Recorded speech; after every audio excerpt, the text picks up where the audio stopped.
Hey guys, and welcome back to Mind Talk.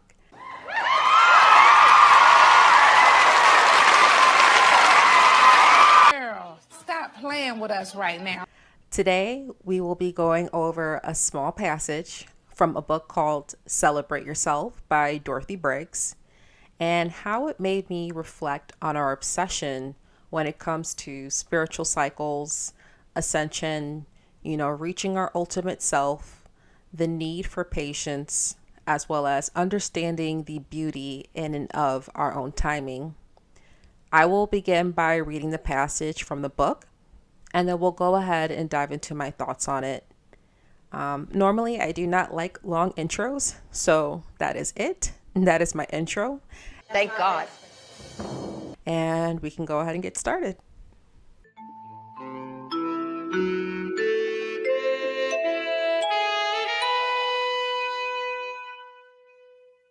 Chapter 14. Who you truly are. From what was to what is.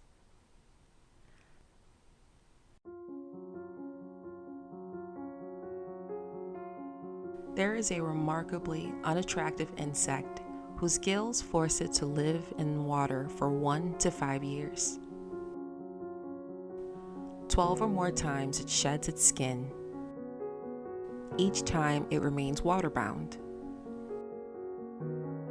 Eventually it crawls from the muddy water to the top of a reed or up on a rock.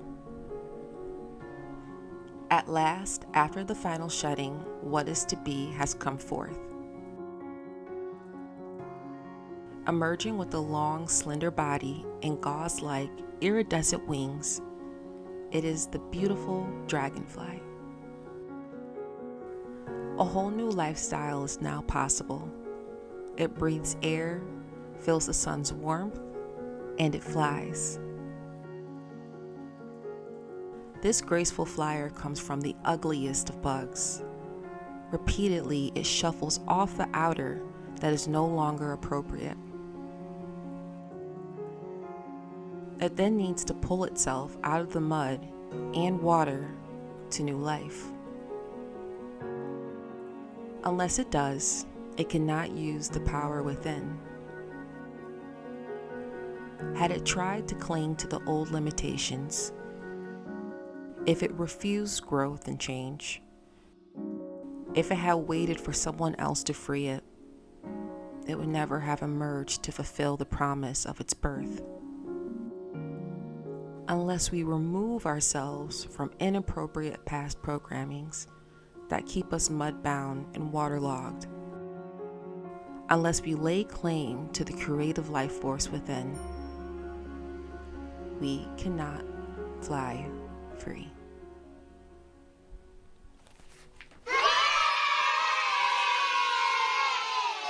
I'm already crying. Let's go.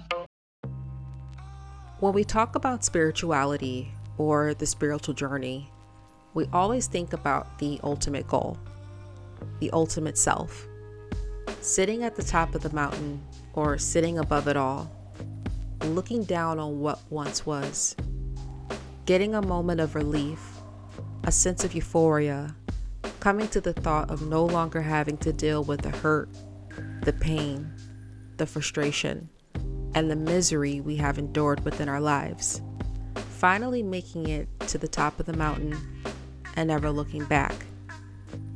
Daily, we hear countless videos, audiobooks, lectures, public speeches about reaching our highest selves, reaching our fullest potential. But one thing that is rarely ever mentioned is the necessity of inhabiting a cycle for a period of time. How vital and essential time is in a cycle in order for growth and transformation to take place before one can proceed forward in their journey. Now, I'm not talking about people who have stayed in the same cycle due to, little to no effort to reach a higher level of awareness or to proceed forward to the next chapter in their life. I'm speaking to the ones who have been doing the work but feel as if they're still stuck in the same place, the same environment, the same surroundings, thinking, this time is it. This time I'm going to make it out of this hellhole, this timeline, this vibration, this frequency. I need to escape this toxic cycle. I need to get out of this. But for some, it does not come when wanted nor expected. It's that daunting, dreadful, scary feeling, knowing that you are still where you are at as you were before, or believing that you're not, you have not grown as much as you thought you have, thinking that you're falling behind, like you're being left behind from the class as you watch others express their stories of joy and victory, of moving forward or ascending to newer heights, feeling as if you'll never get there, falling into the entrapments of the darker side of the ego. For some, it's running into blind competition with others, putting on a bullish facade to make it seem like you're more than who and what you really are, to cover up the fact that you are not where you want to be. For others, it's selling parts of yourself to feel a sense of wholeness, or forsaking oneself to get out of the needed darkness, to get a sense of artificial light, artificial love. Sometimes we do not move as fast as others. Sometimes our life requires us to move at a certain pace, a certain time, a certain frequency, so we can learn to master what is before us. But we can only do that as best and as fast as our minds, our hearts, our souls, our bodies, and our spirits will allow us to. Sometimes we have to dwell in certain cycles for a period of time in order to achieve or to elevate beyond a certain point that we could not do so before, because we did not receive the level of awareness or acquire certain lessons that needed to be obtained in order for us to be able to move forward into the next cycle. And might I add, this is especially the case where there are emotional attachments involved. Emotional bonds are like long roots with sharp, jagged thorns that burrow deep down into the soil, and with every tug and every pull to get them out, it hurts like, well, you get the gist. I'm a firm believer that life is like a winding staircase. Life's winding staircase being from birth as the first step and death being the final step. And each one of our personal battles that we deal with along our journey has its own winding staircase. For example, alcoholism, gambling, mental, emotional, physical, spiritual, or even financial abuse, bullying, whether in childhood, at work, or any other environment, depression, PTSD, anxiety, ADHD, depression, anxiety. chronic illnesses, drug abuse, and more. Each one of these battles are cycles within themselves. Some might remain until your time is done here. Others might only last for a season. Each one being tailored specifically to your soul, your spirit, your essence, for the evolution of you. Kind of like a special learning plan from the master teacher himself to bring you back to the realization and the true divinity and identity of self, to bring you back home. And the only way back in this life, on this planet, with the way that this world works, is through those personal battles, through those gateways, through those dark alleys, through those dark nights and moments of solitude when you're crying out for help and feel like you cannot take another step. Through the particular journey, the particular road that was tailor-made and mapped out for you. Just want to say, could you imagine running your whole life up a winding staircase, rushing, constantly trying to get to the next, never knowing when it's going to end, rushing past all the valuable lessons needed in order to survive the next step. No. You would A, run out of breath, B, you would not make it that far up the steps without gaining the proper insight to what's needed, to what needs to be learned in order to guide your steps correctly as you walk in this life. And C, after running so hard, you would eventually question why you're doing this and eventually give up and stop. Now, enough of all of that. Let's go ahead and dive into these 3 main points and be on our way today.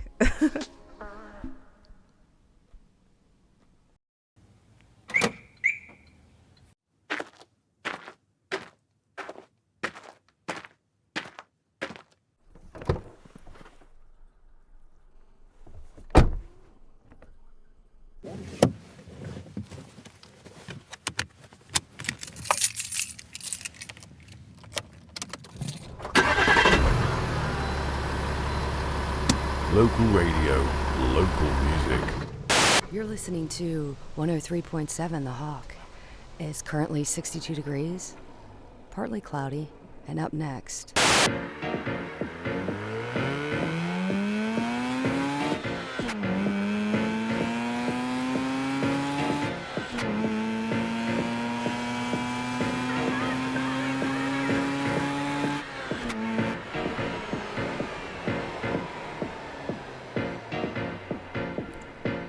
First, let's just be honest. You're ready to run before you can even walk. There's stages and cycles, and your lack of patience is keeping you stuck.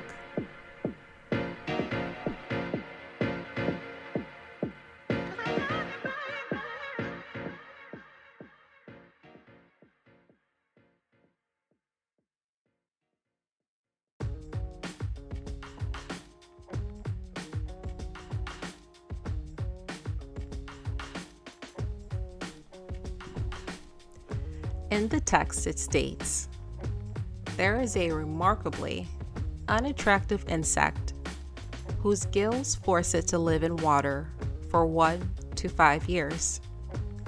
12 or more times, it sheds its skin. Each time, it remains waterbound. Eventually, it crawls from the muddy water to the top of a reed or up on a rock. Repeatedly, it shuffles off the outer that is no longer appropriate. It then needs to pull itself out of the mud and water to a new life. There's a lot of hidden layers here. A good chunk of the dragonfly's life is dedicated to spending time in the water, and it has to stay in the water before the next part of its transformation. During that time in the water, it may seem daunting, long, and tedious, but it has to shed or molt several times while in the water before it can proceed to the next cycle. Some cycles take place in the same setting for a specific duration of time, but that does not mean the entirety of its transformation will be in one setting or in one place. If you look at the cycle of a dragonfly, there are various environments that are needed for certain parts of its development. The dragonfly does not think to himself, oh well, I've been in the water for a while now, shaping and shifting, and I'm still here. Guess nothing's gonna change. Nothing new, nothing changed, same old shit. I guess I'll just be staying here forever. Even though some cycles lasted longer than others, that did not negate what it was always destined to be. In the text, it states, repeatedly, it shuffles off the outer that is no longer appropriate. Did you guys get that? How? Hold on, bro. How? Repeatedly, it has to shuffle off the outer. shuffling off old layers or old levels of awareness, old eyes, old ways of seeing, old ways of being, repeatedly, encountering the same things, same environment, same people, same places. Oh, Lord. Again. But in different aspects, with fresh eyes, new internal levels of awareness. As we rise higher and take another step, the shuffling off of what no longer serves us brings us closer to the core of our divinity, brings us closer to the next level. I would like to state that you are not a failure if you are still in the same cycle and can honestly admit that you have grown and developed from where you once were at the beginning of the cycle to where you are now. We have to understand and remember that, yes, cycles can happen externally as much as they do internally. But what's really important is the internal cycles. So in that way, we can properly navigate the external. The external will change and shift on its own in due time. No need to worry about that. But how can we navigate a new world or a new cycle with old temptations, old wounds still gnawing at our hearts, and old deceptions and lies still whispering in our ears? If the internal is still operating in old wounds, lies, illusions, and deceptions, how can we avoid repeating the same behaviors that got us into the cycle that we currently don't want to be in and are doing everything to get out of? How can we operate in a new cycle if we are not developed yet from the previous one? Before we try to hurry up and jump into the next, let's make sure we got ourselves together here and now before we get crushed by something we are not fully prepared for just yet. I think at times we tend to miss the subtle part because we keep our eyes on the sky. We keep our eyes on the moment of glory, that moment of the wish fulfilled, negating what needs to be learned or acquired in order to be able to proceed forward. The dragonfly goes from the water to the air, coming up to the surface, to earth, pulling itself up from the mud to the rocks, and back to the air, but this time to take flight. There are a lot of shifts that take place for the dragonfly, no matter how long the cycle is. Each cycle, each stage of the dragonfly's development or metamorphosis required a certain amount of time for the dragonfly to stay there and grow before it can move on to the next. Each element, each stage, each step, taking its time to assist the dragonfly in the crafting, the molding, and the shaping in who it was always destined to be. The shaping into its true divinity on this earth. And the best part is that it's done freely, as if God and nature came together in an agreement on bringing it to life together in its proper timing. No rush. One does their part and the other does theirs.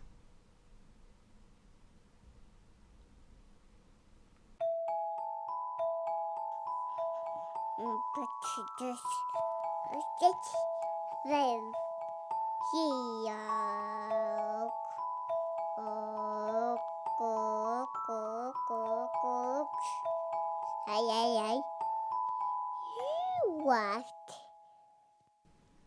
Second, what you are born with is not a burden, but the key. But also, what you are born with will be used against you, but for you. Just listen.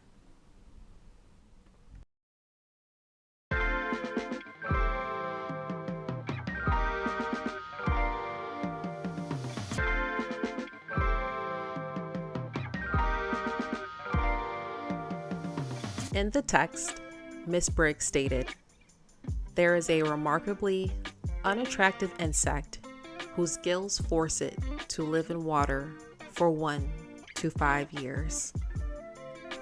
Remarkably unattractive. She threw shade to a bug. I want to be appreciated. I want to be. When we talk about fabulosity, I don't see it. And hey, maybe there are some of you out there who agree with her as well. I have noticed quite a lot as I got older that I would come across more and more stories of individuals who the masses would consider as ugly, Myself, am I ugly? hindered, abnormal, weird, unfortunate, unattractive, less than, defeating the odds or the status quo that the world has deemed upon them, flourishing beyond others' perceptions or projections, utilizing parts of themselves that some of the world would deem as flawed or as a hindrance as part of their success. Like Paul Alexander, a man who wrote a novel and became a lawyer while living in an iron lung, or Helen Keller. I was watching this documentary about life under the deep sea in Antarctica, and I was captivated by how their individuality, their unique abilities, skills, beauty, and even their environments contributed to what gave them their power. What makes them special? What makes them unique? Now, I know that sounds cliche and overused because it has. Well, sort of, kind of. But it was true. Each one of those fish looked like something out of a sci-fi film or an alien experiment. And most would say that they are ugly or useless based off of what we in our own society would think would be quote unquote constructive or useful or beautiful. But they were all equipped and had special defenses and qualities about them that made them stand out from the rest. Every skill, every color, every camouflage, every eating habit, down to their size and how big they can grow, is all designed specifically for them to thrive in such an environment. They fit their own status quo. Period. Period. Period. Period. No matter how anything or anyone is born, they already came here equipped for the challenges that lie before them in this life. God is no dummy. Just remember that, okay? From the authors down to the fish living in the deep sea and Antarctica, certain attributes, whether born with or obtained through life circumstances, force them to live in a certain cycle for a particular amount of time that contributed to who society knows and sees them as today. Kindling the flame over time, growing stronger and stronger with each challenge that laid before them. Going back to the quote from the passage, Miss Briggs stated, "There is a remarkably unattractive insect whose gills force it to live in water for 1 to 5 years. Catch this real quick. She said, whose gills force it to live in water for 1 to 5 years. We are all born with or acquire something in life that will force us to live in the water or the deep for a certain amount of time in our lives for our growth, for our transformation, for our metamorphosis. We're over here rushing to get to the next level, the next cycle, not even realizing that there is something within us that requires a certain amount of time for our development. That certain elements within us will require us to live in the water, to live in the deep for a period of time. We run so fast trying to get to the next level, the next cycle, that we tend to overlook that. And for the most part, I don't even think it even crosses some of our minds. In the darkness, to live down in the deep, to live in the underworld on earth, to live in hell.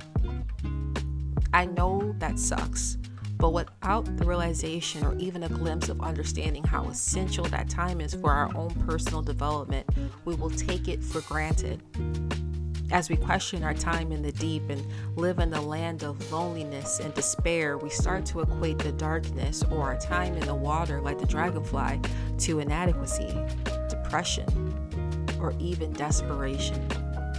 We question ourselves and wonder if this is even really worth it. We are willing to sacrifice what makes us unique, what makes us, us, in order to get out of our time in the deep, not realizing what the darkness is for, or why we're even there in the first place.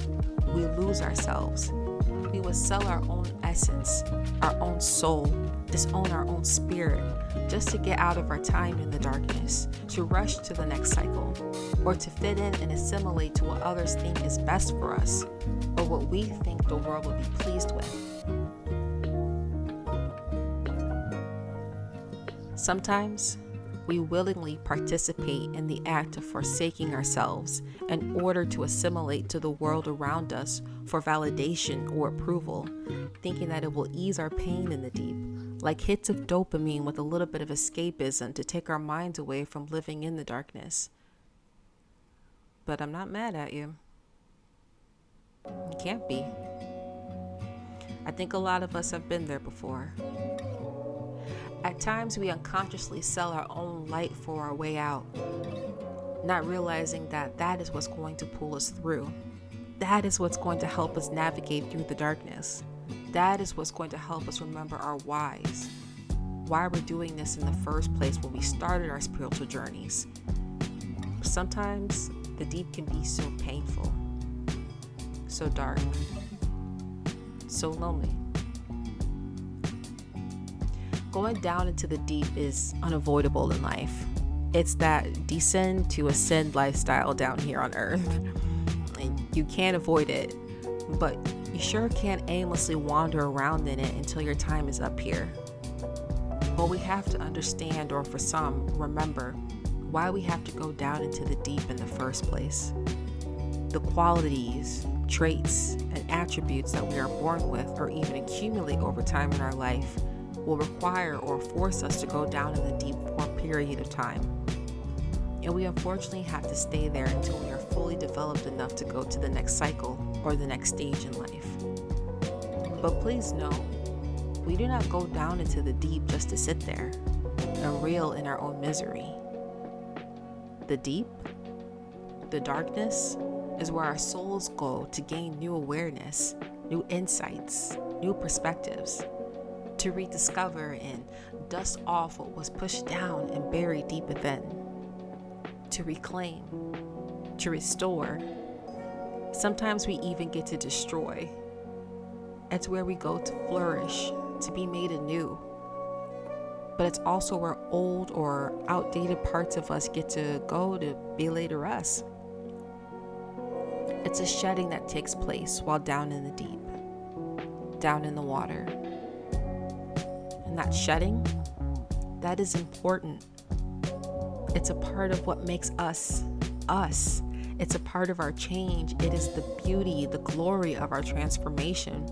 And we cannot access that beauty and see it for what it truly is if we continue with the mindset of escapism, constantly striving or reaching to the next level, always rushing to get to the next. Being obsessed with ascending and finally making it to the ultimate self, to finally feel a sense of being whole or becoming one with oneself in the universe. So what we or others call ugly, unattractive, dumb, silly, inadequate, or not enough, what makes us stand out from the crowd, no matter if you were born with it or obtained through life, it's what's a part of our metamorphosis, our transformation, our unique story that is specifically tailored for us. It was never a burden, but a key to unlock the door to our own personal transcendence.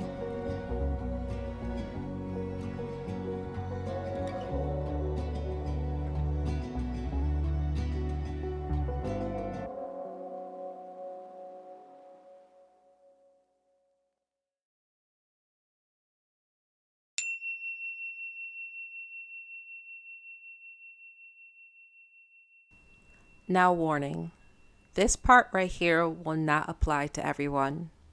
If you have never endured anything mentioned in this section, my hat goes off to you truly. Now let's continue.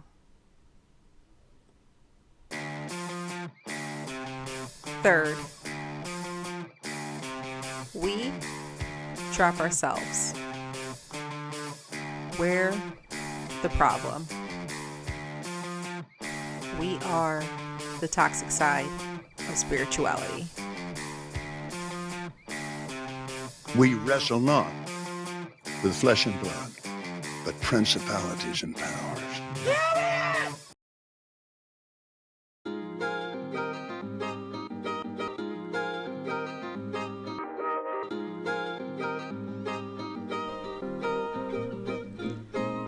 It's actually kind of funny because we try to do a lot to get to a certain cycle or a certain image of enlightenment that we end up trapping ourselves into cycles that we do not want to be in. We get so indebted to the thought of ascension that we eventually become stuck or trapped in toxic cycles by our own doings. We regress into toxic cycles we once fought hard to get out of. We self-implode and take out our frustrations on ourselves or maybe even others, leaving us in a state of defeat, unworthiness, and feeling unlovable. Or worse, we live a lie through a projection that we give off to the world where we embody a false persona of superiority and success to cover up or disguise the fact that we are not where we would like to be. Now, I used to see this a lot with one particular religion, but as I got older, I noticed that it affects a lot of religions and other spiritual communities as well. This type of behavior or obsession is important to know about, to be aware of, and to be freely discussed in every religious or spiritual community without ridicule. I mean, after a while, does this behavior, this attitude, this mindset not become enslavement to our mind, which then captures our souls? That puts out the flames in our spirit, that takes the light out of our journeys and why we wanted to walk this path in the first place. We get so caught up in trying to get to the next step, the next phase, the next level, the guru, the Buddha, or Christ-like status that it drains us, damn near destroys us, destroys our families, our homes, our friendships, our partnerships. It drains our soul. It drains our life force. It drains the whole purpose of the journey, and it starts to become daunting. It ends up stripping away the true essence of what the spiritual journey was truly meant to be for us. I feel like we start to look at the spiritual journey as like an underlying subliminal race or competition that others can feel, but no one wants to talk about. Like the big elephant in the room. It's like this secret competitiveness while also feeling a sense of lack or inadequacy within self at the same time. It's always this underlying energy of how far along is this person? How far along is that person? Oh, I have to hear this person because they're going to teach 10 ways to do X, Y, and Z. So they must be further along than I am. So I have to listen to them so I can be better. How can I be better than the next guy? Or it's always something that can be obtained with a few courses. And if I do it, then I will finally be at my best. It's always something that we are always behind from the rest, something that we're constantly out of the loop of, constantly reaching for, and that there's always something that we don't know but others do, and we have to obtain that information in order to get to the next level or to get ahead. But it always feels like it's never enough. Again, if you have never experienced this or seen this happen to someone in your life, my hat truly goes off to you. Inevitably, it goes from learning about the spiritual journey, learning about self, walking with God, to underlying hate for others, lack of grace and patience for self, and competition, wishing and wanting to be in the next person's shoes to reach their level of enlightenment or ascension or to receive their type of blessings. Unconsciously, instead of evolving, it's like we backslide and go to the lower aspects of being a human. Envy, greed, jealousy, malice, and so forth, which are parts within ourselves that we are trying to master and ascend from. It all just takes out, the joy and the beauty of the spiritual journey. I feel like I understand why we do it, and not gonna lie, I feel like it's what makes us human. And actually, I find it adorable and a little funny from an outer perspective. Just little humans doing what they do best with what they have. I think it's normal for us to dive into these types of behaviors and emotions. And it's a part of our human nature, especially when groups or communities come into the picture. But when do we draw the line on when it becomes toxic for our well-being and our journeys? When do we realize that it's actually inhibiting our growth and we are the ones contributing to it? We have to get out of that trap when it comes to the spiritual cycles and ascensions and treat them as they should be treated. Not a competition or a barometer to match up to the next guy or our ego. The obsession, the competition, the comparison is the trap that we set up for ourselves and that we fall into by our own accord. And as I stated before, I find it cute, funny, and adorable, but as a mean of grace. As a way of understanding instead of belittling it or shaming. Because like I said, it's a part of our human nature. It's a part of being a full-time spirit and a part-time human while being here on Earth. I say part-time human being because humans can only live for so long on Earth, but our spirit still remains. It's a part of what makes us, us. But that still does not negate the fact that that particular behavior can keep us stuck and trapped by our own doings. I think we have to understand that Ascension is a lifetime achievement, something we will be enduring until we leave Earth. And if you believe in reincarnation, then you should definitely be allowing more room for grace and patience for yourself in this lifetime you are living in. So what's the rush? There are always lessons to be learned until your time is up. If you already know everything and have passed every test and have learned every lesson, then what is the point of even being here? And if your path has been specifically tailored to you and your soul's development, what is the point in competing with others? I just want to say, if you are older in life, as I say, a seasoned veteran of life, if you are not at your euphoric moment of obtaining enlightenment, but have been working on yourself diligently, will God not be pleased? Have you not been molding and reshaping yourself into something other than what the world has tried to make you out to be? Or what you initially started out with in this life? How could that not put a smile on his face? I'm not God, but I could only think that maybe, just maybe, he would be impressed to see the work you have done with the canvas that he gave you. You took the time and the power that he gave you to create. Create from the dust. Create from the abandonment. Create from the rejection. Create from the worry. Create from the troubles. Create from the pain. Create from the heartache. Create from the illness. Create from the darkness. Create from the deep. And you got to destroy as well while creating. To be able to rebuild again and create some more. Shout out to the ones that did something with their talents. You are definitely not coming back home void. And for the ones that get it, get it. And for the ones that don't. It's a process. It's a journey.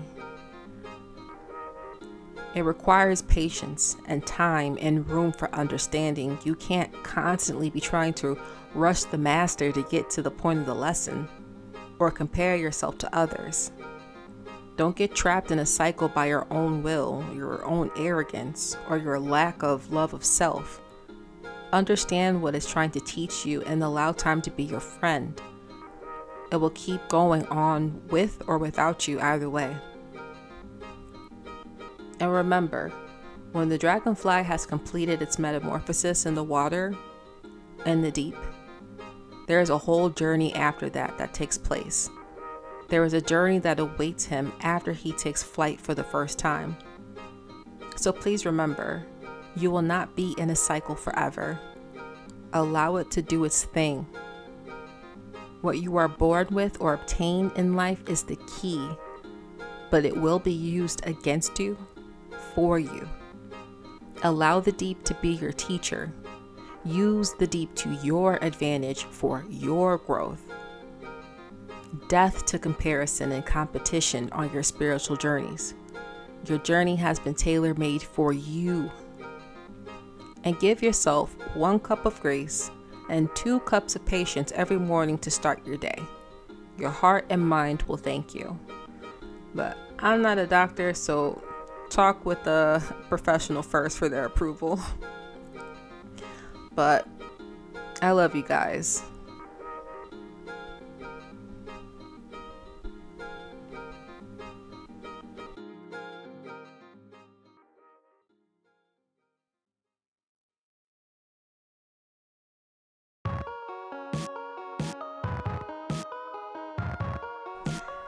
And ladies and gentlemen, that is my take on what makes you who you truly are. What the fuck? Come on now, dog. Come on, man. Oh, wow. Wow. Okay.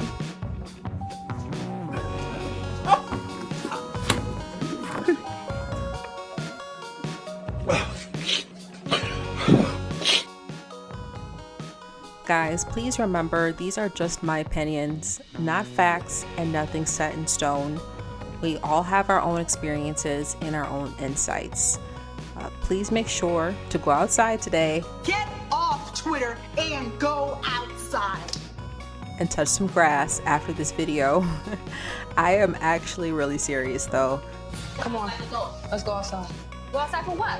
Please do not doom scroll after this. If you do, please take a 10-second break to go outside for a few seconds and get some fresh air and come back in, or take 10 seconds to look away from your screen, whether you just look outside the window or you just look at the wall.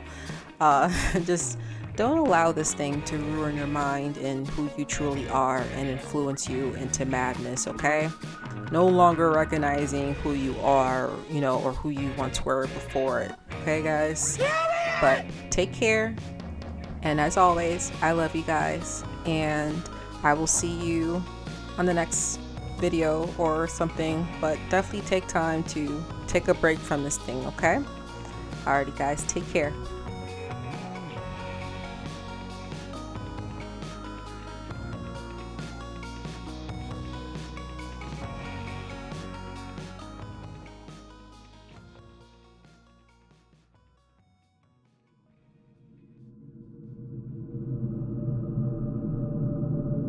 What is he doing? He's beginning to believe. What do you mean by that? Am I fucking imagining things?